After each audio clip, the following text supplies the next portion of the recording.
heard of sociopaths and psychopaths, but have you ever heard of a empath? This episode is about an empath.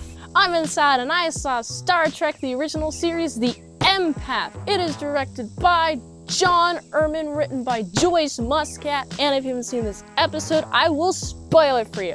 This episode starts with following the USS Enterprise as they go to this planet to collect a bunch of data and such, because it is about to explode in a supernova.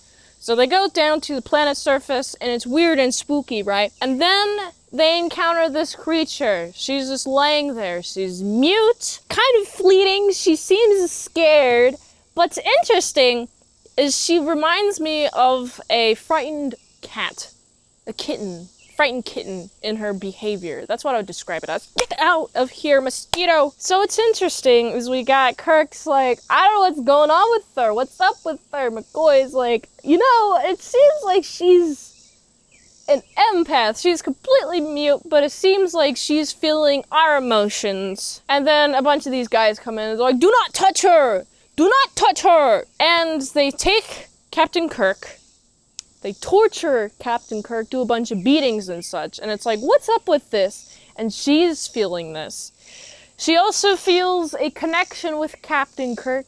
And immediately, if you don't know what's going on, you're like, these guys are torturing Captain Kirk.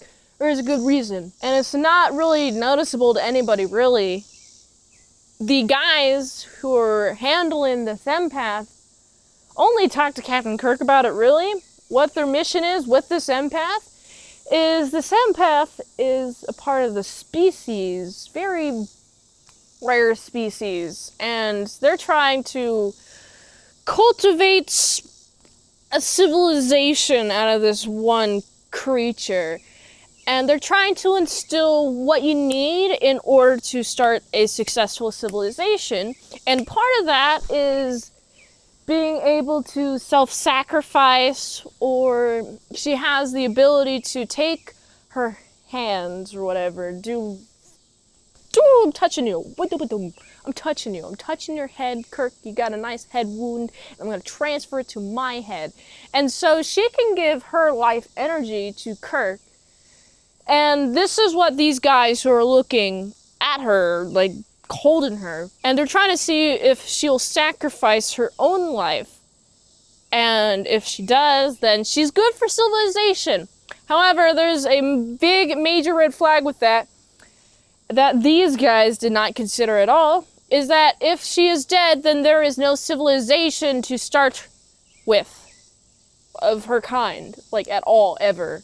So the fact that they're like, oh yeah, we need to see her dead in order to be like, yeah, she's ready. And I like Kirk, right? He's arguing with them. Well, she already displays the ability of self-sacrifice. She's able to help another person. And they're like, no, we only respond to concrete logic. We don't need emotions anymore. Who needs emotions? And this is an interesting episode because I like, first of all, empathy is pretty much the opposite of intellectualism. I mean, stupidity, obviously, it's like using your brain, but it's a different set, okay? It's feelings versus the logical. Complete opposite to Spock, pretty much. So, we got these guys, also big-brained, logical brainheads. They don't understand, quite like Kirk does. And I think it really takes Kirk coming here in order to save her life, because at some point, they were just going to keep doing this and keep doing this and keep doing this until she sacrificed herself enough to die. Kirk's like, yeah, dude, why are you doing this? Also, what's interesting is they need another specimen. They need another one. They need somebody to undergo all this torture who isn't the captain.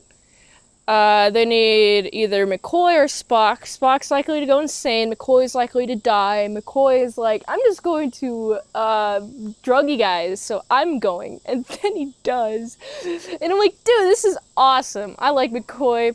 Because he's like, screw you guys, I'm just gonna go in there. I'm gonna make the decision for everybody. But this is good. What's interesting, they eventually convince these guys, hey, stop. Just, she's fine. She has passed your test. Is death the only thing that is definitive for you guys? And so it was a fun episode. I like encountering an empath who can't speak at all. She can only feel emotions, and it makes me wonder, how is she going to be a start of a civilization? Well, I guess it's going to be a civilization based on feelings. And is that a good civilization at all? No. I don't believe in her at all, actually. You need some logic. Or else, if you base everything off of feeling, which is a freaking biological indicator, feelings aren't real. These mosquitoes are though, and my feeling towards them is I hate them. She's an interesting specimen. Her nervous system has evolved to the point where she can feel other people's emotions. Like, it's so finely tuned, so specifically tuned. It makes me wonder, how did she evolve like that? Why? What was the purpose of her empathy? How did her empathy help her survive in her home planet?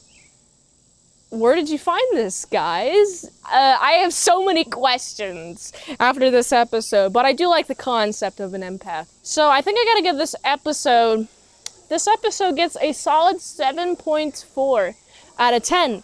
If you like this review, watch another on the platform really likes that. If you want a fast track of movie review, you can do that for $20 dinos at patreon.com/ASEPresents. And if you like to upsort the daily grindiness of all them daily movies, go to this link tree, find the way you can upsort the daily grind of all them daily movies. So you can go here. And until next time, I'm in salad sauce. See you later to my salad croutons and bacon bit. I'm so glad I don't have any feelings of any kind. How can I empathize with somebody if I don't have feelings? Oh wait, is this what feelings feel like? Wait, I'm feeling everybody's feelings. Oh no, this is too much torture for me to endure.